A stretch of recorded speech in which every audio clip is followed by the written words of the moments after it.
Hello and welcome to the Road End podcast, where each week we will speak to a new guest, get to know them and talk all things Liverpool.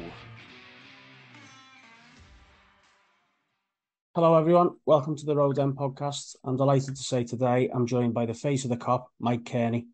Thanks for joining us today, Mike. How's things? No worries, mate. Yeah, thanks for having us on. All good, apart from Monday night, obviously, but all good otherwise. Let's not talk about that. I've only just got over it. What did you think? From where we were when we played City in the Community Shield, I can't believe the drop off. It's like I don't know where we've gone. We look full of energy against City. We look like we were going to have a fantastic season. We still might, and we still probably will finish up in the top places and maybe go far in cups and that. But to see the drop off at Fulham firstly, and then we were a bit better against Palace, I thought, until the red cards, and then we had to try and get there with 10 men, and Diaz and Salah looked the best they've looked all season in that game. But you can't play like that at Monday. No. They expected a response against United after they got walloped themselves the week before. Yeah, see, it's disappointing, isn't it?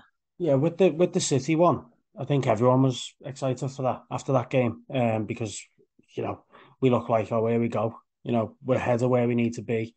Fulham next week, we'll be flying, and then we just never come out the blocks. But I've called Fulham a one-off, and I've also called Palace a one-off, and then we went to United, and it's not a one-off, it's a bad blip, and it needs sorting out soon as, because I think, as everyone, we've looked at it, and we've all said, if the quality is not there, we can sort of deal with that, but if the effort's not there, that's not good enough. It's always the hardest thing, isn't it? You never want to say they don't want to win or they don't want to be there, but when you're watching on Monday there and there's people jogging or walking back into place and like, I can't do that. I can't do nothing about that. Someone else's job, that. Yeah. And that's never been a Jurgen Klopp Liverpool side ever. No, I know. And you can see it creeping in now, and it's not what we want. And you see Milner having to go at Virgil the other day, don't you? And none of them come out of that really with much credit. No. Carvalho came on and did well for me, and I'd start him probably Saturday. I would. I'd go with that. And Diaz in the first half looked sharp enough when he was on the ball, but didn't really get it all that often. No, collectively, just all over, it wasn't good enough. It was just, I don't know. I thought that was the occasion, mate, to sort of put a rubber stamp on the season. Away at United, you've got to be up for that. Just, Yeah, it just looked like they were waiting for it to happen instead of making it happen. And that, as I said, like that's never been a Liverpool thing. We've always gone out and made it happen. Yeah, but the problem you've got is the last 7 games, we've waited for it to happen. We can't afford to keep going behind. We need to come out the blocks because that's all we ever know. We've never knew a Klopp side that waits for someone else to score for us. And now it just seems like it's a bit of a routine and it can't carry on. It's a different feeling to the back end of last season when, I think it's 9 of our last 11 games we've conceded the first goal. But last season I was never in doubt. Like, I remember Southampton, that whole change team. Yeah. We go there and win. Villa, we go 1-0 down, we go and win because we go and equalise straight away. Like, we're not having this. Yeah, exactly. There's no sense of that this season so far. No, it's the urgency, isn't it? Lack of urgency. That's probably what it is, mate. And we're not the ones who've got to find out why that is the case. But you'd imagine this week they'd be having meetings about what's going on and sorting it out. And you should have a theoretically a decent game to sort everything out and get back on track. Yeah. Saturday, you'd imagine, but that could also be a potential banana skin. Yeah, we all know that these games are probably our hardest, aren't they? These type, because if you look on paper at the start of the season, the fixtures, you were sort of happy with that start, and then it's the opposite, isn't it? Yeah, especially after that City game, as I mentioned before, I was really happy with the fixtures. I thought you get United out the way fairly early. Mm-hmm. And the way they started, you were licking your lips. If we'd have turned up, you'd have seen maybe another 4 or 5. If we played the way we know we can. Yeah. But and you can sort of like I did with Fulham, you can reason that away as they're promoted. We were miles off it, and we probably were inches away from winning it. Really. Yeah. The Hendersons, like, we probably wouldn't have deserved the win, but we had enough chances that game, and then the Palace one, I think we probably win. If there's another 15 minutes in the game, weirdly, or or Darwin doesn't throw his head in. Oh, God. We probably do go on to win, but look, it's a long season. Yeah. Maybe the title might be a bit more of a big ask now, but Well, when's it ever been easy? Oh, I know. And by the looks of this season already, it's going to be up and down all over the place, isn't it? I couldn't even tell you the top six. No, it's refreshing to see Newcastle having a go at City. I genuinely thought City had walloped them, So but did I. Newcastle came out and went on the down. You thought, oh, here we go, and then they fought back and they got to 3-1. But then City just turned it on, didn't they? And had that bit of what we had last season. Yeah. Now we're not having this, and they got it back to 3 within minutes. So you're all back rightly level. so, by the way, because Newcastle were up for it. The crowd was up for it. Everyone was up for it. And it's a tough place to go when it's like that, and especially now they've added a little bit of quality and obviously a little bit of money. But fair play to City for coming back. But again, that's one of them games where you're thinking, these are dropping 3 points here. We've got to win tomorrow. And then that's what happens. That's the other thing, isn't it? About it, we've had 4 dropped already before that game. We kick off at United, and we got a chance to make it back to 2, and theoretically put it back in our hands properly because we've got the 2 games against City to play this season. Yeah, I don't mind even like what are we now 7 behind them. Yeah, we have to go and beat them twice, and we're still behind them, even though they're not going to be foot perfect. They've won a point. They've won a title on 100 points once. They won it on 98 once. No one's going to win a title on 100 plus points, I don't think, this season, no matter how good City are. I can't even see 90 points, if I'm being honest with you, just the way I can see things at the moment, because usually you can sort of get a feel for who's going to be there or thereabouts, and you can see who's going to be poor and they're going to go down, that type of thing. But everyone's at it. Yeah, and Palace, they've got Palace at the weekends, and maybe we'll see that Palace will be a good test for them. Yeah, that Anderson's very clever, not just for to winding Nunez up, but he's a good solid good player, isn't he? Very solid. Putting the ball over the top early against Arsenal and us, and he'll be doing it against City as well because they play a high line. Yeah, and as you've seen at the weekend, they can be got at, and it's not over. It's not over. No. Of course, it's not, but it's massively disappointing the start after that Community Shield game. Yeah, if we say it's over now, what's the point in watching it? Oh no, yeah. So tell us a little bit about you anyway. Obviously, from what people have seen, they've seen like YouTube clips, they've seen you on the likes of at the training grounds, they've seen you, is Stephen's your friend, isn't he? Yeah, he's my cousin, Ashley. Your cousin? Yeah. Yeah. So, like, we obviously grown up together since I'm 30 this year and Stephen's 31. Right. This year, so we're very close in terms of age. Our mums is where they're sisters. So, like, we used to spend a lot of time together growing up. Our Stephen's got a brother and sister as well.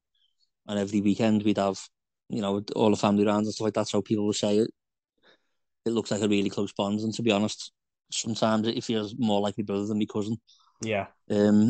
But yeah, what's wild about it, even to this day, when we look back at the whole thing from that Napoli game onwards, is how it just took off. Yeah. Because we've been doing it for years. Like, I've been going to the game on my own since I was 14, 15 with my cousins and stuff like that, or like a couple of uncles or friends and what have you. And my eyesight's never always been the best, but it got worse and worse as I got older. And for anyone that doesn't know about that, was there a specific cause for it, or? I was born. I was registered blind at birth. Right. So the technicalities around being, I think they've changed the wording of it now. Yeah. It used to be registered partially sighted and registered blind, and there's like a percentage where like most people have got 20/20 vision. I don't know where the boundaries are for partially sighted versus being registered blind, but I was diagnosed when I was 7 years old, but I'd always had sight problems. I used to wear glasses until I was 18, 19, and then my eyesight went a little bit better than it's ever been for about 3 or 4 years before it completely went back downhill and went really blurry and stuff like that. But yeah, I've basically had it on my life, so it's all I've ever known. Right, okay. But again, it's you're getting the game. You're getting the pretty much, from what I can see, Stephen gives a better commentary than half of the commentators that we listen to. Oh yeah, sometimes, yeah, but it's not hard, is it? When you've got the likes of bloody the Martin Tyler or like Oh, all the other TVs that I've got like on co-commentary and that, Jermaine Genius, etc. I feel oh. harsh naming them because they're probably all right, aren't they? Like away, Yeah. Genius is probably a nice enough fella, like, but he's dull. Yeah. I mean, what we want is a little bit of excitement while we listen to it. We want someone on the fence who's just pretty much a neutral fan. No, Yeah, just want to watch footy, want to commentate on it, and want to just get excited by it. And instead, we have certain people, well, let's not get into the names like you've said, but ones that just dry it out or go completely against us. It feels like that anyway.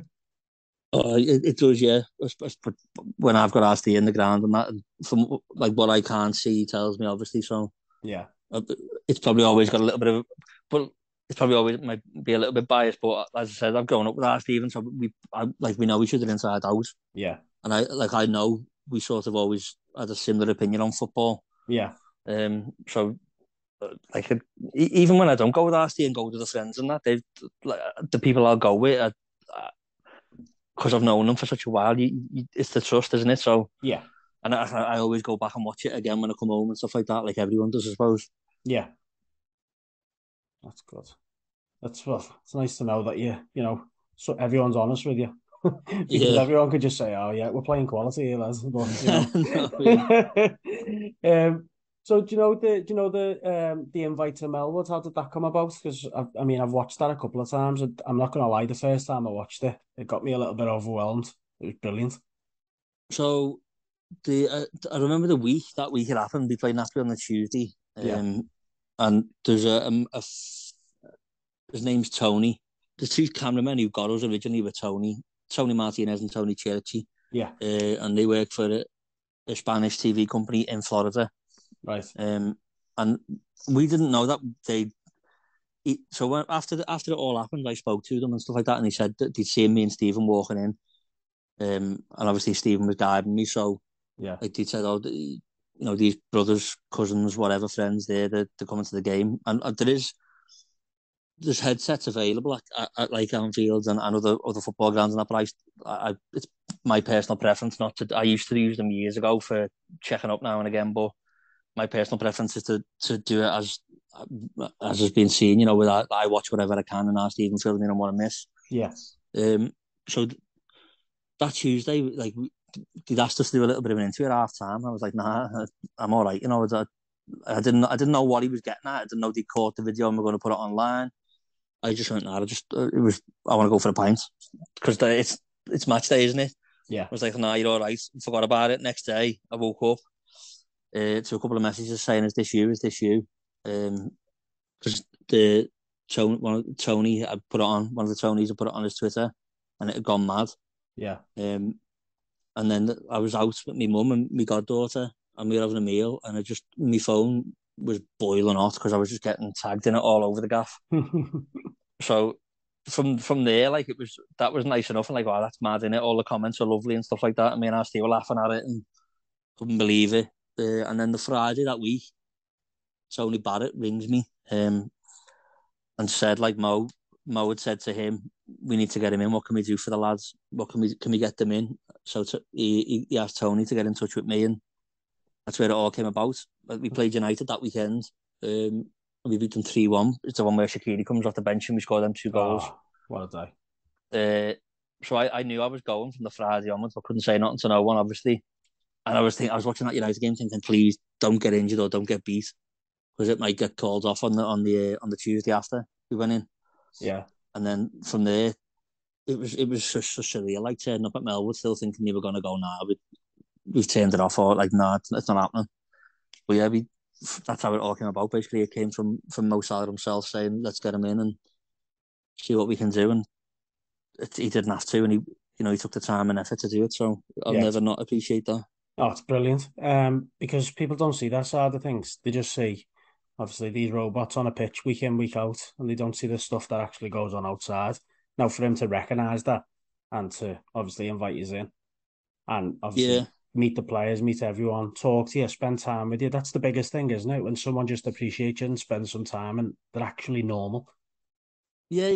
I think that's what we all. So I definitely used to think footballers were were different for some reason. I don't know why. Obviously, when you're growing up, that you like your idols, aren't they? Yeah. But ultimately, they're just you. They're just good at football. Like they're the same.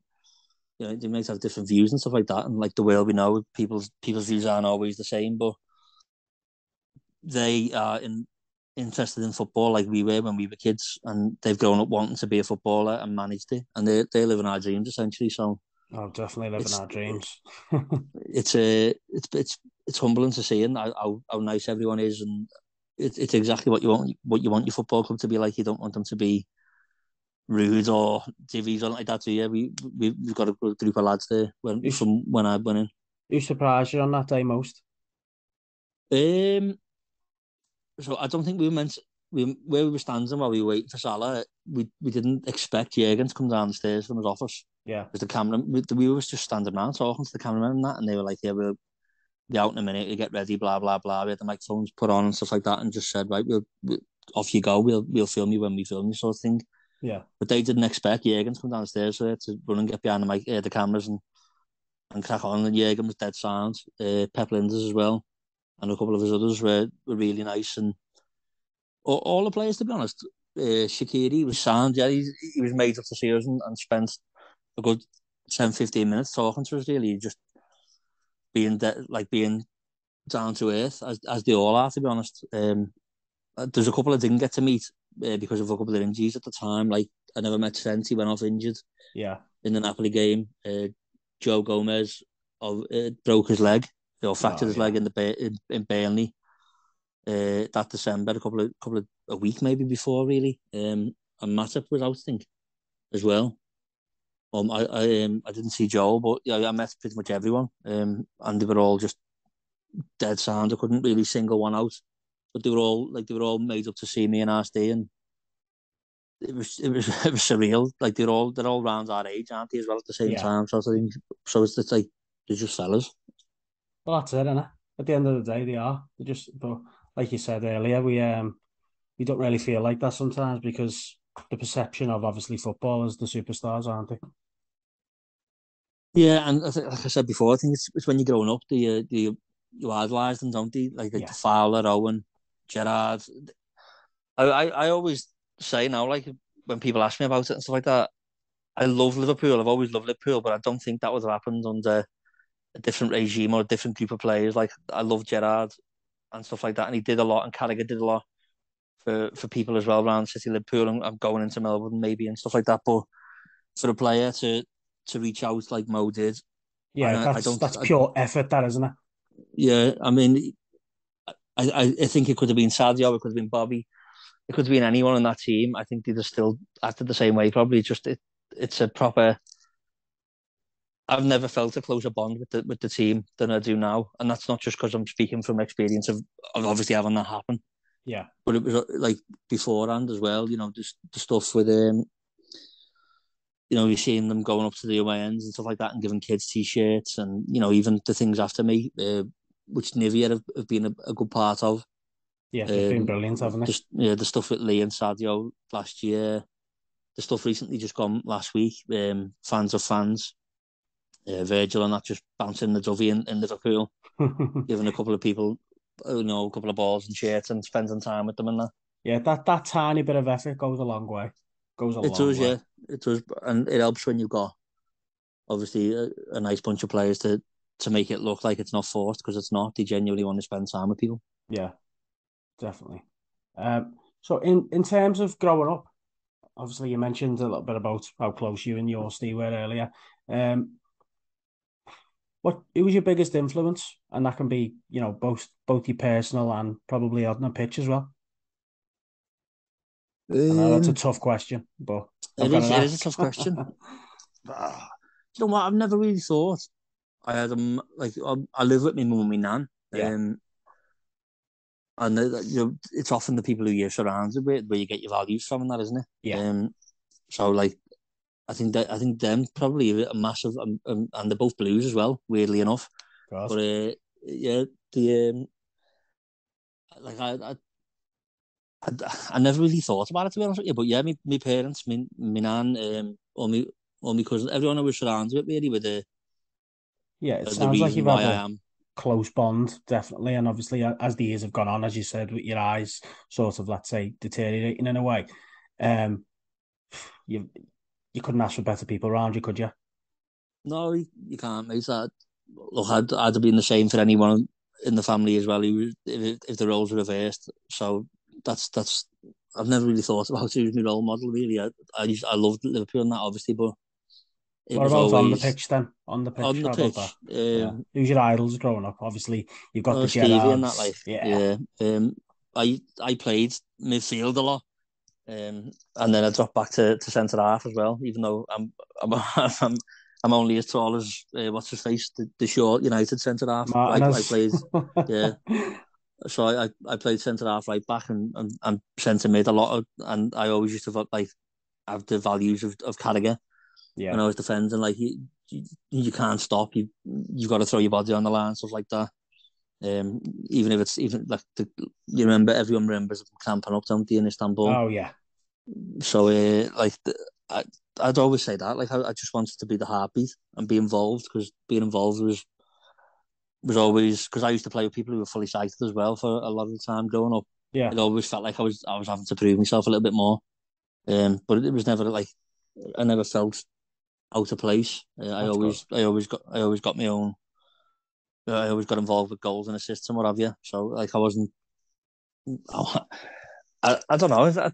Probably them two, yeah, but that's mainly a little bit easier. Innit? I remember signing when we signed Javi Alonso, I always thought I want to pass like him, Oh because yeah, he looks effortless. But just a yeah, I luxury was that always I can't remember seeing in my generation because obviously, but let's go back. You've got Jan Molby's in our previous generations, and when we got Alonso, and he was just like this superstar, weren't he? You put him next to Gerrard and the passing, even the shooting from 50, 60 yards. It's just something about him that I'll never forgive Benitez for. yeah, it was sort of handled a bit off, like really poorly, the Alonso stuff, and who knows, maybe if he had gone that summer and we did get Gareth Barry as the plan was looking, it might have turned out all right, because Barry was all right. He wasn't Yeah, crap. yeah. Barry was I all, don't think it was but that, was it? It was the fact of no, it how was it was just handled, weren't it? Because we all yeah, and then idolised Alonso. the year later he goes, doesn't he? And we get Aquilani, who's nowhere near as potent because of his injuries and stuff like that.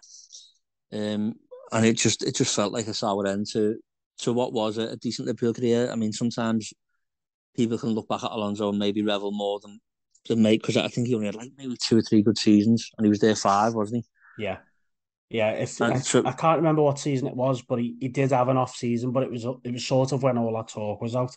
But then the season after, yeah, I think it was his last season. He was unbelievable, and you could see that he was either playing for a move or he was proving a point.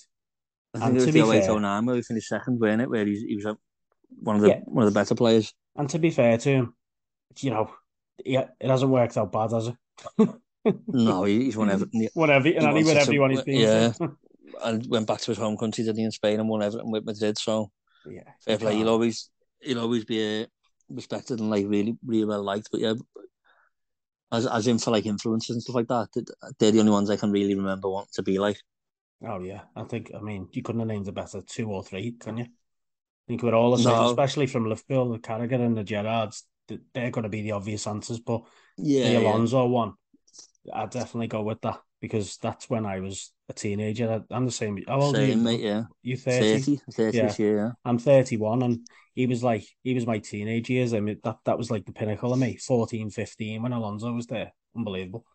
Yeah, I started wearing number 14 as well, Did you? which yeah. So like, because I played centre mid a lot at the time then, Yeah. and I was just like, I want to pass like him. I want to be able to, because he was playing like 50, 60 yard balls, splitting defenses wide open on some occasions and stuff like that. It's like doing it Effortless as well, effortlessly. wasn't it? Yeah, Yeah, effortless. and No, good I always signing. thought he'd he'd do it like five, 6 times a game, and when you do one in one game, you'd be like, yes, I'd like that's classic. That I'm into that. I want to be more like that. And then the next five were rubbish. No, yeah, the next 5 over it And or headed away. it'd be played simple. Yeah. So, what's your earliest memory at Anfield? Can you remember going back? My first ever game was quite late, really. I went to a 2003 FA Cup fourth round or third round. We played Portsmouth and we drew 1-1. I think it was the season after the treble, so it must have been 2002 even. Yeah, 2002. Yeah, so like obviously I've been watching since from a young age really, and then got madly into it the year of the treble. So then was like pestering, I want to go, I want to go, I want to go. And remember we had 4 tickets in a row, which is quite rare. But we were in the Anfield Road end, just a general sale thing. I think we got them because obviously FA Cup, and it was everything you always want to do, don't you? Go out, come out of the stand, look at the pitch, and it's like everyone will never forget the first game. But it was a 1-1 draw. Sadly, Owen scored the first goal, and I can't remember. I think it might have been Matty Taylor or something. I think it was because he played for them for Yonks. And he always scored. And he always scored, yeah. It probably wasn't him. I just want to say it was him because he always scored, as you said. But yeah, Portsmouth was my first ever game, and it slowly built up from there, really, from the age of 11 to going every game at home and most aways as well for a couple of years, from like 15 to 20, 22, and then carried on from there, really, just going to home games and stuff like that whenever you can get them. I'm still not a season ticket holder, which is a bane in my life, but I'm all but name, really. I've got 19 homes and stuff like that on my members card, so I'm at every home game. You're pushing it. Yeah. I should be on the list. I should be getting near the bottom of the list now. I've been on it since about 7 or 8. So Jesus. Well, they don't take anyone on that list anymore, do they? It's got rid of. No, it's closed, isn't it? Yeah. Not surprised. Like there's fellas in that copy were about 320. Yeah. I think the amnesty the other years got rid of that, hasn't it? I think where you could put the name in your ticket and that. Yeah, it had to, didn't it? Yeah, because as you said, people who were going from like the early days. Yeah. So, in terms of you've said the 2 or 3 players, but the greatest player to wear a Liverpool shirt, in your opinion? From what you've seen. Yeah, I was going to say, when you get asked these questions, you've got to go on from what you've seen, because it'd be easy for me to say Dalglish, wouldn't it? Really, definitely. But, yeah. I mean, like all the stuff you see of him, he would have been any era, and he'd have been up there as the best. But from what I've seen, I think there's 3 that are probably tied, and I can't split them, and it's Gerrard, Suarez, and Salah. I think for what they can do on the ball, for how ruthless Salah can be, his first ever season at Liverpool, he gets 32 league goals, and we'd all thought like we'd never see goals like Suarez again, and there's Mo popping up with 32 and 12 assists in the same year. Yeah, it was incredible. Again, unreal. You think it wouldn't be matched, but it was. It was just wow. The Suarez one. And the funny thing about that Suarez 31 goal season is he doesn't play the first 5 games because the Ivanovic bite, I think. Yeah. And then he stops. He sort of, I think he stopped scoring as much really from like January, February. Yeah, he has an off. He has an off few weeks, but then just starts again, doesn't he? Yeah, like it's phenomenal. I'll just there's a goal I always think about, because I remember watching that the Newcastle game, the last game of that season in 13-14. Yeah, where we knew it wasn't ours anymore and stuff like that. Because I think West Ham needs to beat City, didn't he? Yeah. But we knew like it wasn't going to happen. It wasn't like this season where the last season just gone where Villa were 2-0 up, and it was nearly there and stuff like that. It was pretty much impossible. You're never going to happen that year. But the maddest thing I've ever seen that Suarez done didn't count, because Phil Dowd, the referee, called it off that day. We had a free kick way out on the right-hand side by the Centenary. Yeah. Going towards Danny Road end, and he took it quick and scored. And it was at a stupid angle, really, really mad angle, and he just took it dead quick and scored. And the keeper was in and set. So like everyone was going, why is the ref called it off? But he never blew his whistle. And I was like, that's just the genius of the man. Like he's always thinking, he's always sharp and ready to go. Yeah, he was incredible. The games against Norwich where he's later now you find out that he played in Steven Gerrard's boots, which was mad. Because he had a bad swollen ankle. Yeah, I remember that. And it's he got like 2 sizes up or something, wasn't it?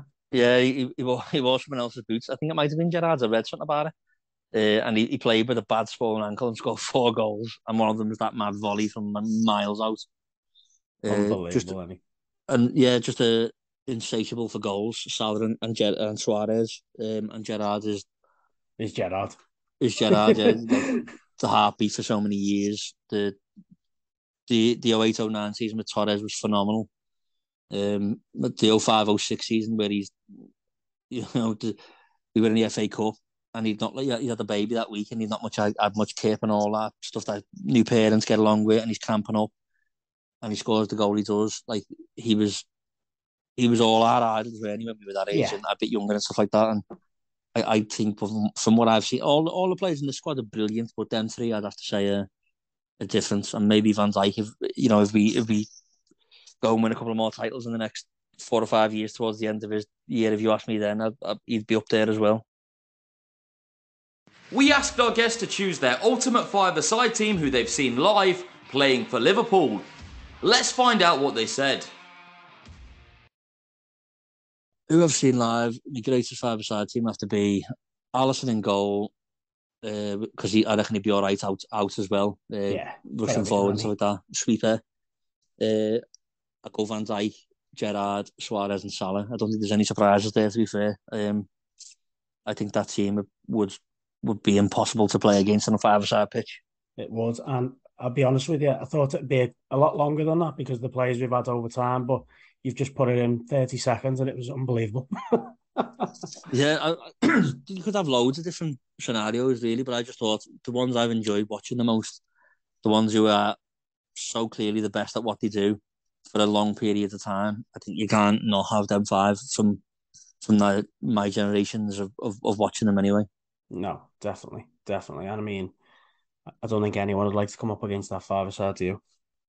No, not at all. There's goals all over it. There's Suarez and Gerrard biting into tackles and Van Dijk. People. Yeah, but like that whole team is good on the ball. Like Van Dijk would be phenomenal at five-a-side because he's huge. You'd never sprint past him, and his passing range is ridiculous. And he's probably got a good shot on him as well. So just imagine. We've seen it on 11-a-side. We've seen it in the biggest grounds. But imagine trying to slot one past Alisson in five-a-side. Well, you've got no chance. It's ridiculous. You've got absolutely no chance, yeah. He's a monster. He's a monster, but doesn't look like a monster. No, and it's weird, because like I'm not the tallest, but I didn't feel like he towered over me, but he's a big man. It's like he looks bigger when he's playing footy. Weirdly, he's got this weird thing where he can just make himself look massive out of nowhere, and he'd be on top of you in the split second where you think you're in, you get your head up to have a look where you're at, and he's there, and you can't get past him. Right, Mike, we'll call it a day there, but thanks very much for joining us, mate. I'll get this out in the next couple of weeks, and I'm sure everyone will give you massive feedback. It's been great to have you on and listen to a little bit about you, a little bit about what you enjoy at the match, and yeah, I hope to catch you again soon. Yeah, nice one for having us on, mate. Nice one. Thanks to everyone for listening to today's episode. Don't forget to follow our social media, twitter.com/theroadendpod, and also our Instagram page, instagram.com/theroadendpod.